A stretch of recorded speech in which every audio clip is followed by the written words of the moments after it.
le gouvernement expropriera 97 000 acres de terrain, soit 216 km² répartis à travers 14 municipalités. Près de 10 000 personnes seront touchées. Certains d'entre eux deviendront même locataires de leur propre terre. Un aéroport aussi grand, si on compare avec les plus grands aéroports au monde ou les plus actifs, ben, on peut sourire.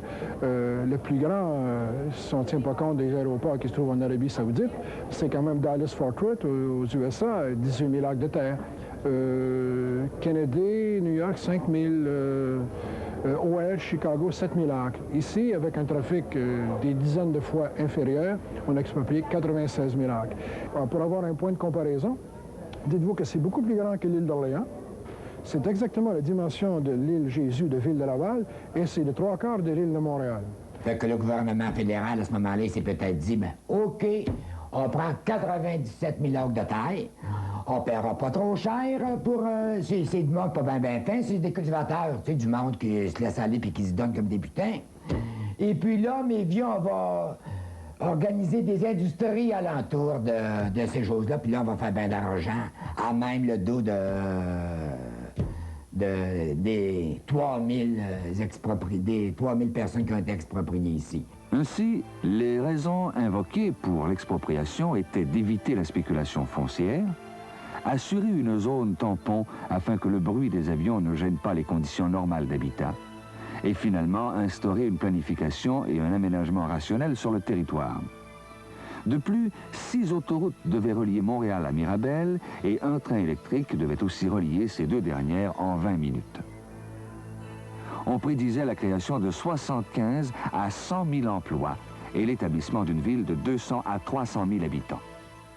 En 1969, sur le territoire qui allait être exproprié, il y avait une douzaine de paroisses, de villages, où l'économie était relativement prospère, était même très prospère. C'était uniquement des paroisses agricoles. On vivait très à l'aise, surtout de l'industrie laitière, en raison de la proximité du bassin laitier de Montréal, mais aussi parce que le comté a toujours été reconnu, la région a toujours été reconnue pour la qualité et la quantité de sa production en culture maraîchère et aussi pour ses fruits et légumes. Alors, personne ne se doutait à ce moment-là que dans les régions surviendrait un dérangement d'une pareille espèce. Après avoir eu vent des expropriations, la population de Sainte-Scolastique se réunissait à l'église pour entendre des représentants du ministère des Transports. L'expropriation, selon leur dire, serait faite le plus humainement possible. De l'avis d'Ottawa, il s'agissait là d'une priorité. Là, ils nous ont annoncé, c'était quasiment un paradis. Ceux qui étaient pour payer, très bien payés, des jobs pour tout le monde, puis des belles jobs. Ça fait que là, ils nous ont quand même amorti assez bien. Mais quelques temps après, là on ne savait plus rien. Ça fait qu'on ne savait pas juste de quel pied danser ou où est-ce qu'on s'en allait. Un disait, ben on peut récolter, l'autre on peut pas. Fait qu'à ce moment-là, le stress a commencé, puis ce stress-là, ça a duré quasiment pendant 20 ans. L'expropriation, moi j'ai toujours vu ça comme le dernier droit de s'emparer d'un bien qui ne nous appartient pas. L'expropriation, ils n'expropriaient pas seulement avec ma terre, à ce moment-là, ils ont exproprié mon métier. Quand Pierre Elliott Trudeau était venu le 14 juin 1969, quelques mois après l'annonce de l'aéroport, il était venu inaugurer ce qu'il disait l'aéroport, puis il disait que l'aspect humain allait être prioritaire pour lui. On a entendu parler cette journée-là, puis après ça, ça a été tout. Ce qu'ils ont fait, ils nous ont envoyé des agents de relations publiques. Je ne me souviens pas de son nom, le premier, là, mais je me souviens, nous, on était des agriculteurs, on devait partir dans la première phase. C'était des gros problèmes qu'on avait à vivre. On se disait, qu'est-ce qui va arriver? Bon, qu'est-ce qu'on fait dans tout ça? On est allé le voir. On est sortis de là, mon mari puis moi. Quand on était là, on avait l'impression qu'il n'y avait plus aucun problème. Puis quand on a passé à la porte, on a dit, on n'a rien de réglé. Le processus d'expropriation Quelques mois ou quelques semaines seulement après l'annonce de l'expropriation, une certaine quantité d'agriculteurs ont reçu un avis les invitant à quitter dans les meilleurs délais. L'annonce de l'expropriation n'a pas été mal accueillie par tout le monde. Bon, il y a des gens il y a des agriculteurs qui avaient un certain âge, qui, c'était une façon pour eux de mettre fin à leur carrière. Ils ont accepté le montant que le gouvernement leur a versé. Il y a ceux qui n'avaient pas de relève, il y a ceux qui pouvaient être malades, et puis il y a ceux qui ont été bien dédommagés. Alors, il y a donc des départs volontaires qui ont été faits comme ça. Il y a aussi une autre catégorie de départs volontaires. Il y a des gens qui ont quitté pour éviter les embêtements, pour éviter le harcèlement de la part des fonctionnaires. Ils n'ont rien voulu savoir et ont quitté et sont allés s'acheter une terre à l'extérieur du territoire. Quelles étaient les étapes suivantes pour ceux qui refusaient de quitter le territoire? C'était pratiquement la guerre. En juillet 1970, le premier contrat de démolition est accordé. Octobre 1970, la construction de l'aéroport s'amorce. Au même moment, 112 familles, suite à des avis d'éviction, quittent le territoire.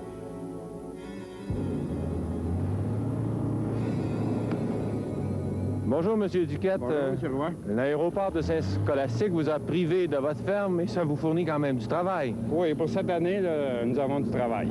Quelle sorte de travail vous faites là sur le site de l'aéroport? Journalier de métier.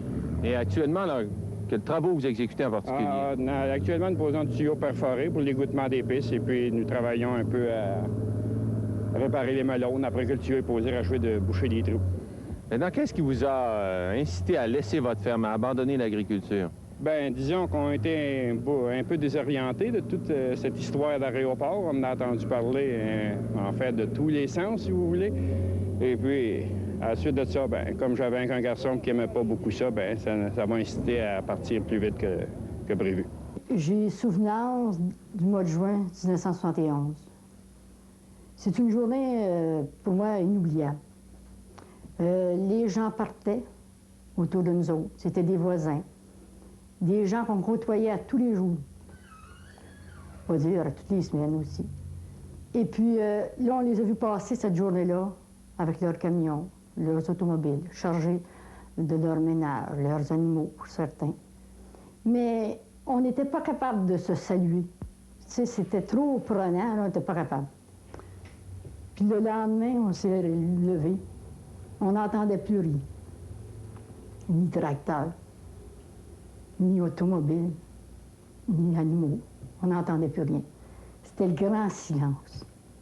Un agriculteur, il était allé voir un fonctionnaire et puis on lui avait dit, j'en ai pour combien de temps sur le territoire? Il dit, t'en as pour 5 ans.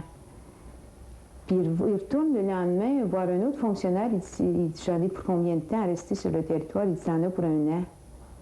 Puis là, il dit, je comprends plus rien. Il est allé voir le premier, il dit, je comprends plus rien. Il dit, 5 ans puis 1 an. Il dit, c'est quoi le...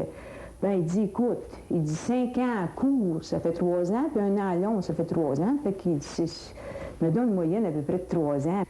Mais ça, tu savais pas, il n'y avait pas de barème. Moi, c'est ça que j'appellerais cette expropriation-là, le vol des terres puis le viol d'un territoire. S'il y avait sorti un barème, dire tant d'arpents de terre, tel et tel bâtisse, ça vaut tant, on aurait pu se mettre à l'idée qu'est-ce qu'il y en était. Mais là, il passait, là, c'était des firmes d'évaluation qui venaient nous voir. Ici, ça pouvait être une firme d'évaluation. Sur le voisin, c'était une autre firme d'évaluation. Là, il arrivait toujours quand on était le plus stressé. Comme ici, ils sont arrivés à 5h moins quart le soir, puis il fallait négocier. Hein, il y avait plus... Il arrive, puis là, mais on vient, on a examiné votre terre, puis ça vaut... il avait commencé par 40 000 $. Mais là, pour eux autres, il n'y avait rien de bon. Hein? C'était une vieille maison, ça valait pas cher. À les entendre parler, c'était une terre de roche. Ça valait absolument rien. Mais elle va faire par 44 000 $.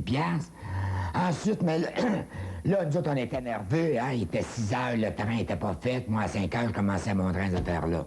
Il dit, on part pas avant que tu aies signé, tu sais. Là, t'as hâte, ça fait qu'on avait négocié pour 54 000 $. Sans arpent de terre. les bâtisses, tout. Mais on ne savait même pas là, ce qu'il en était, tu sais, un tel voisin, comment avait été payé. Tu sais, s'il avait sorti un barème, il n'y en avait pas de ça. On a dit, ben, c'est des gens quand même qui doivent être assez honnêtes et qui connaissent leurs affaires. C'était une gang de bandits. C'était de donner le moins cher possible à ceux qui parlaient pas trop fort, tu sais, puis le plus cher possible à ceux, des amis du fédéral ou bien ces affaires-là. Eux autres, on les graissait. C'est pour ça que des terres comme ici, ça a été vendu 54 000 $. Une terre semblable à d'autres places, ça a été vendu 150 000, 155 000. C'est pour ça que je te dis, ça a été le vol des terres. Qu'est-ce que vous avez fait, vous, au juste, là, pour éclaircir la situation? Vous avez vendu votre bien? On a vendu notre bien. Ensuite, mais j'ai continué l'industrie laitière. On vous a offert de louer votre terre, c'est ça? Oui. On a loué, je pense que c'était à 90-95 $ par mois. Tu vas me dire que c'était pas cher, mais c'était encore trop cher. Il fallait que tu continues quand même à améliorer tes bâtisses, à améliorer ton fond de terre. Ça t'appartenait pas, mais si tu voulais récolter, si tu voulais rester dans une maison quand même convenable, il fallait que tu améliores, que tu continues à améliorer. En améliorant, le gouvernement disait, ben mon Dieu, c'est pas pire, c'est pas pire. Mais là, il augmentait notre loyer, tu sais. Bientôt, le mécontentement se fit sentir au sein de la communauté. On fonda le Comité d'information et d'animation communautaire, présidé par Jean-Paul Raymond et appuyé par l'une des militantes les plus actives, Rita Lafont. L'organisation, c'est un comité qui a son siège à Place de l'Église, à Saint-Scolastique. Vous avez un bureau de direction composé du président et des directeurs, d'un comptable et puis d'un animateur ou un directeur qui voit à mettre en lumière et puis à pousser les résolutions qu'on pose. Il y eut plusieurs manifestations organisées par les expropriés afin d'exprimer leur désaccord. Ceux-ci étaient animés du même désir, reconquérir les terres dont on les avait dépossédées inutilement. Les manifestations ne cessèrent qu'avec l'arrivée au pouvoir du gouvernement conservateur. Donc, on a mis toutes nos énergies là-dessus. C'est comme le gouvernement fédéral qui aurait formé le premier noyau, vraiment lui qui l'a suscité, ce premier noyau-là. C'est devenu un noyau très, très, très fort. C'était au début 113 agriculteurs qui se sont groupés, puis c'était un noyau excessivement fort. Ça. Quand en 1973, on a appris qu'à l'aéroport près de Toronto, à Pickering, il y avait une expropriation de 17 000 acres, alors que nous autres, on en avait 97 000 acres. On a appris par un petit article dans les journaux que les conditions d'expropriation étaient tout à fait différentes par chez nous. On a envoyé quelqu'un aller voir qu'est-ce qui se passait là-bas, puis là, il est revenu avec vraiment là, tous les règlements qui nous démontraient comment un gouvernement pouvait être injuste face à deux provinces, le Québec d'un côté, l'Ontario de l'autre. Madame Anne Wenstall, vous faites partie des expropriés de l'aéroport, du futur aéroport de Pickering, près de Toronto. Quel est le prix qu'on a offert pour les terrains là-bas, à l'acre? C'est environ de 3 000 $ par acre. Ici, M. Raymond, à Sainte-Scolastique, quel a été le prix moyen offert à l'acre? Pour les cultivateurs, entre 60 et 210 $.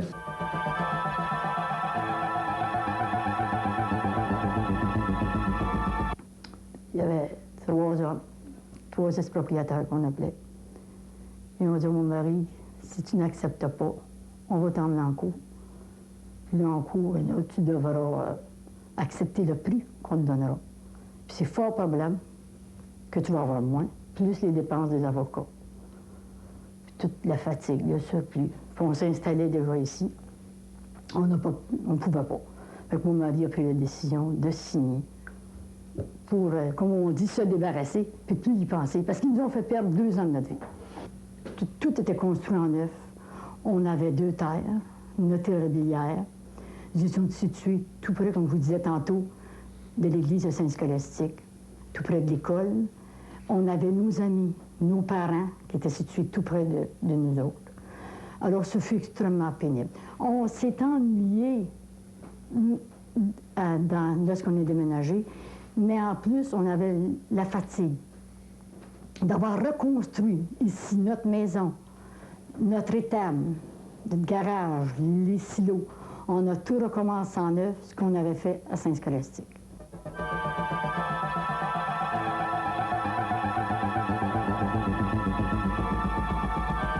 Le premier temps de l'expropriation, ce que je me souviens le plus, au mois de juin, quand on a vendu nos vaches en 1973, c'était à 5 heures le soir, quand c'était l'heure de la traite. Je regardais dans la cour d'étable, puis il n'y avait plus de vaches, il n'y avait plus rien. Ça m'a beaucoup frappé, parce que moi, mes vaches, c'était mes deux bras, c'était ma vie. Les sentiments, c'est ça, tu te demandes qu'est-ce que tu fais, tu tournes en rond, tu pleures, c'était mes sentiments.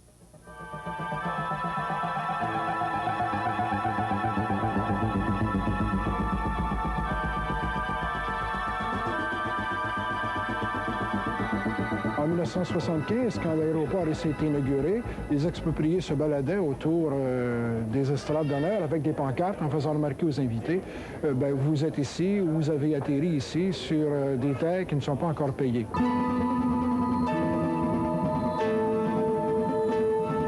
Il y a un voisin qui ne s'attendait pas, il était dans sa maison et puis tout d'un coup, il a vu sauter la maison voisine en mille éclats. Là, c'était un exercice de dynamitage qu'on faisait. On a retrouvé la maison là, pendant... Ça a duré quelques semaines là, avant qu'il ramasse tous les déchets. C'était en 1000 morceaux éparpillés un peu partout dans le chemin, un peu partout. Du tout, il n'y avait pas d'humanité. Correct, fait n'importe quoi, comme il y en a des gens, par ce maudit aéroport-là, qui sont morts de dépression nerveuse. Tu sais, quand tu n'es jamais sûr demain où est-ce que tu vas aller, ça ne faisait rien, eux autres. Comment qu'on aurait démoli, j'en ai un de mes amis, le troisième voisin d'ici, qui avait laissé sa ferme, s'en allait au village. Puis on l'avait même averti qu'un beau dimanche avant midi que les pompiers viendraient s'exercer pour brûler une belle maison. Le gouvernement pouvait mettre 10-15 000 piastres pour améliorer une maison, faire mettre de leurs amis là. Si ça faisait pas les affaires, l'année suivante, on mettait le feu dedans.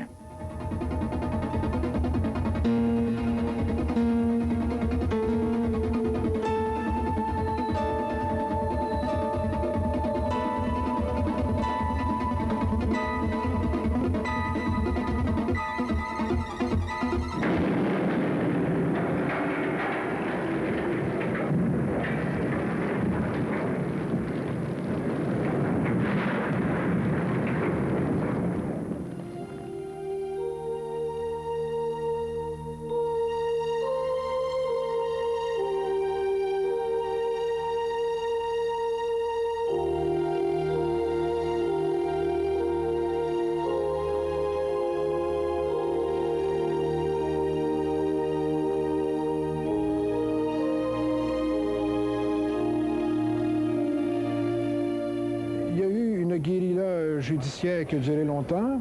Les gens ont été... D'abord, ils ont été expropriés, ils ont été invités à quitter. Par la suite, lorsque certains ont quitté, ont signé des baux. Et ils hésitaient à signer des baux parce qu'ils pouvaient être expulsés à 6 mois d'avis. Les baux variaient beaucoup selon les individus. Il y a eu beaucoup de tiraillements. Par la suite, on a mis sur pied un comité de conciliation pour essayer de faire en sorte que les vues, les objectifs des expropriés et ceux du gouvernement puissent se rejoindre. En 1982, plus tard, on a commencé à parler de revente de certaines terres, mais les reventes, on parlait de revente, de remettre aux expropriés 30 000 acres de terre, alors qu'on en avait exproprié 96 000. Les expropriés l'ont plus ou moins bien accepté et ils se sont battus pour avoir un bail amphithéotique, ça n'a pas fonctionné. Et finalement, en 85, ils ont obtenu la rétrocession complète, pas complète, mais de 80% de leur territoire. À ce moment-là, ils récupéraient pas uniquement leur terre, ils récupéraient, comme le disait M. Raymond et Mme Lafont aussi, leur dignité. Après une lutte de 16 années, marquée par de multiples déchirures sociales et sentimentales, auprès d'une population agricole qui, elle, se souvient, le gouvernement reconnaît son erreur. Le 27 mars 1985, le gouvernement conservateur, nouvellement élu, remet 85% du territoire exproprié. Cela signifiait le retour à la terre pour les anciens, après 16 années d'absence, et pour les jeunes, la possibilité de cultiver et de vivre de la terre ancestrale. Alors, en 1985, une entente a donc été signée et le premier choix a été donné à ceux qui ont été expropriés. Ceux qui ont été expropriés ont pu revenir sur leur terre. Le deuxième choix était donné à l'occupant. Qu'il ait été exproprié ou pas, l'occupant avait le deuxième choix et un troisième choix, après ça, à la population du territoire de Mirabel. Quand l'Allemagne vient dernièrement de fêter, là, parce que le mur allait être aboli là, entre les deux Allemagnes, moi, en tout cas, quand j'ai su qu'ils fêtaient, j'avais le goût d'être avec eux autres parce que je vibrais avec eux autres, parce que j'ai su ce que c'était, moi aussi, que c'était un peu comme un mur qui a été aboli à Mirabel. C'était vraiment une tutelle, la liberté n'existait plus, la fierté des gens n'existait plus. Puis quand on a su qu'un nouveau gouvernement prenait le pouvoir, là, la date, l'heure, on s'en rappelle, là, ça a été des cris de notre part, ça a été vraiment là, une fête parce qu'enfin, on allait reprendre ce qui était à nous autres, qui était...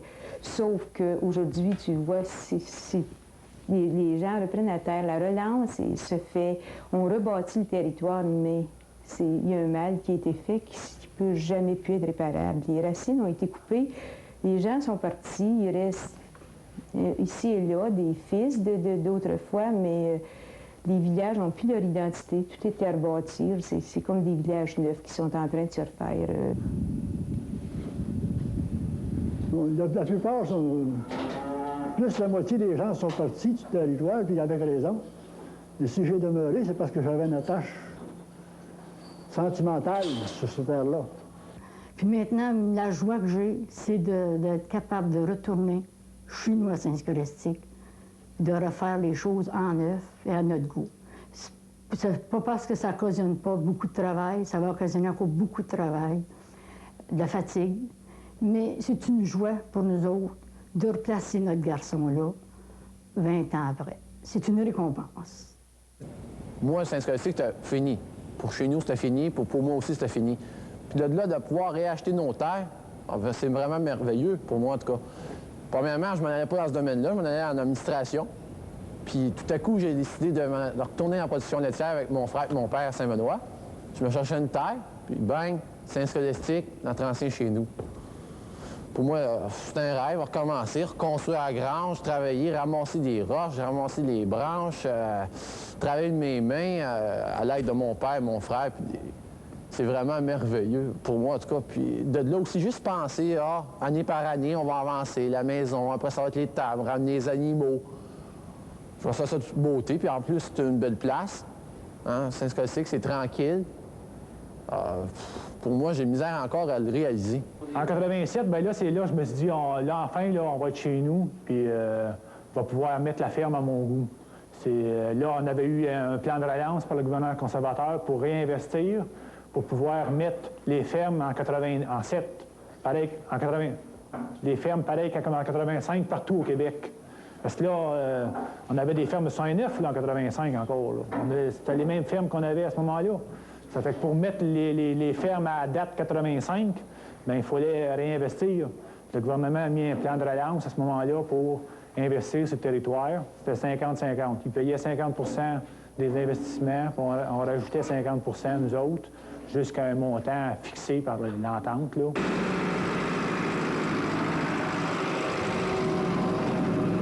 Graduellement, on va travailler...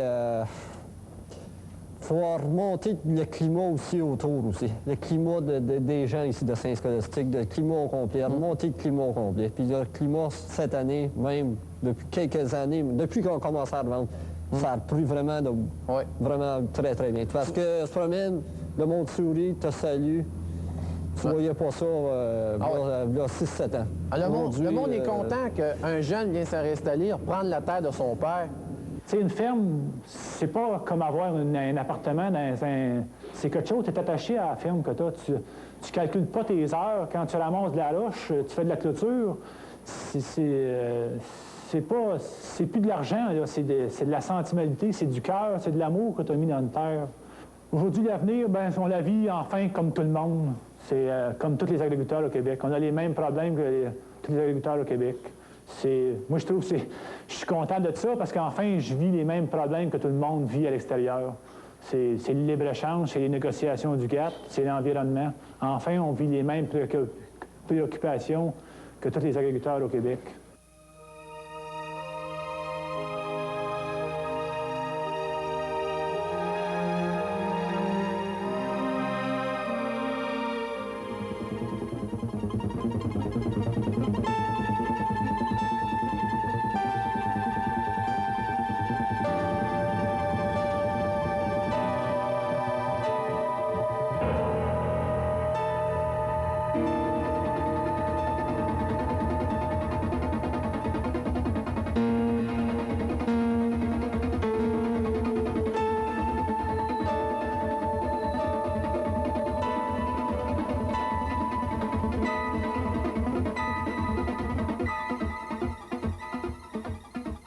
Je préfère